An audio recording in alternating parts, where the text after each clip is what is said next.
4 years after its initial announcement and hundreds of hours of recorded interviews, the highly anticipated documentary has finally arrived. Wednesday morning, Netflix dropped its 6-part documentary about Vince McMahon titled Mr. McMahon. As you might expect, it dives deep into the life of WWE's most notorious figure, covering decades of wrestling history, scandal, and drama. But this documentary was forced to change direction halfway through its production due to real-life events.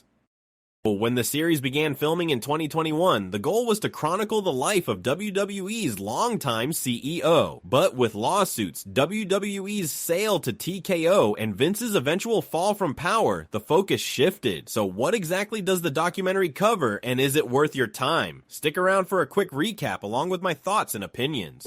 Episode 1, Junior. The first episode takes us right back to the beginning of Vince's story, opening with a disclaimer that many interviews were done before allegations about hush money and the Janelle Grant lawsuit came to light. The producers make it clear up front that the focus will mostly be on Vince's life before 2021. This episode covers everything from Vince's childhood, his complex relationship with his father, his eventual takeover of WWE, and the promotion's rise to national prominence. We get interviews from wrestling legends like Hulk Hogan, Bret Hart, and media personalities like Bob Costas.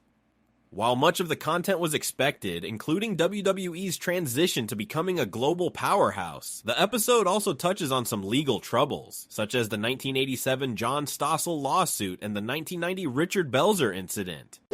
Episode 2, Heat. In Episode 2, Heat, we move into WWE's mainstream success and several high-profile scandals. From Vince's iconic Stand Back musical number to the rise of Hulkamania, the show doesn't shy away from showing both WWE's highs and lows. We also see Jesse Ventura's failed attempt to start a union, which Hogan famously sabotaged by siding with Vince. From there, the documentary delves into the infamous WWE steroid trial, Jimmy Snuka's alleged involvement in Nancy Argentino's death, and the Ring Boy scandal, an era fraught with legal issues and accusations. Rita Chatterton's accusations against Vince in the 80s was also addressed, with Vince calling it a consensual affair. It's clear this part of Vince's life is filled with controversy, but even here, the documentary keeps a somewhat balanced tone.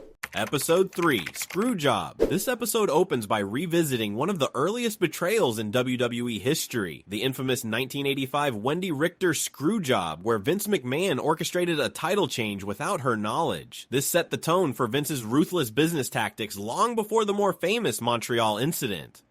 From there, the episode delves into Vince's battle with WCW and the Monday Night Wars. A lot of this episode is dedicated to WCW's rise under Ted Turner, Eric Bischoff's ruthless competition tactics, and the massive shift in the wrestling landscape during the late 90s. We also get a deep dive into the Montreal Screwjob, which, at this point, has been analyzed to death, but it's still given a lot of airtime here, with Bret Hart, Shawn Michaels, and Triple H giving their take on it. Additionally, the documentary touches on the 1996 curtain call involving The Click, a moment where kayfabe was broken in front of a live audience, which many argue planted the seeds for the Attitude Era.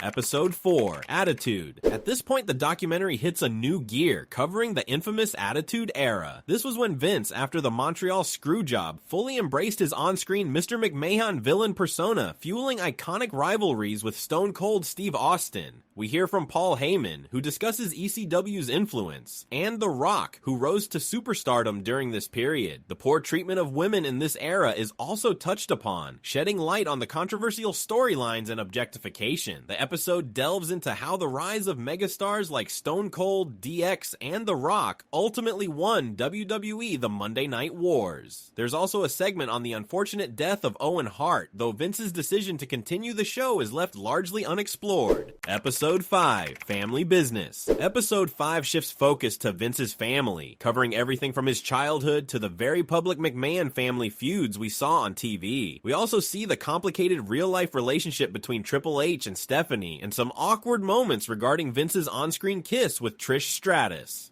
Shane's departure from WWE is briefly covered, but the episode skims over many major moments, leaving a lot of unresolved questions about the McMahon family dynamics. Episode 6, The Finish. Episode 6 takes us through the most recent and dramatic period in Vince's life, the past decade. We start with WrestleMania 23, Donald Trump, and Vince's bizarre limo explosion angle, only for the show to quickly pivot to Chris Benoit's tragic death and the fallout from that. And apparently Stone Cold doesn't buy into CTE, otherwise known as chronic traumatic encephalopathy. The documentary gives a quick overview of WWE's shift to PG programming, Shane's return, and the end of The Undertaker's streak. But once we get to the TKO merger and Vince's stepping down in 2022, it's clear that this documentary has struggled to keep up with real-life events. So after 6 episodes, what's the verdict? While Mr. McMahon is a well-produced documentary that covers Vince's long and storied career, it doesn't offer much new for die-hard wrestling fans. Most of the big events, scandals, and controversies were already covered in previous documentaries and books. It's more of a recap, just with some fresh input from notable figures in wrestling and media. Here's the thing, while the doc touches on major events, it doesn't really offer a compelling juxtaposition between Vince as a character and as a person. But that might be because, as Vince himself admits in the final episode, even he can't tell where the character ends and the real person begins. The last 30 minutes of the final episode is where it finally covers the lawsuits and allegations from recent years, but don't expect any bombshell revelations there either. Most of the interviews were filmed before those scandals broke.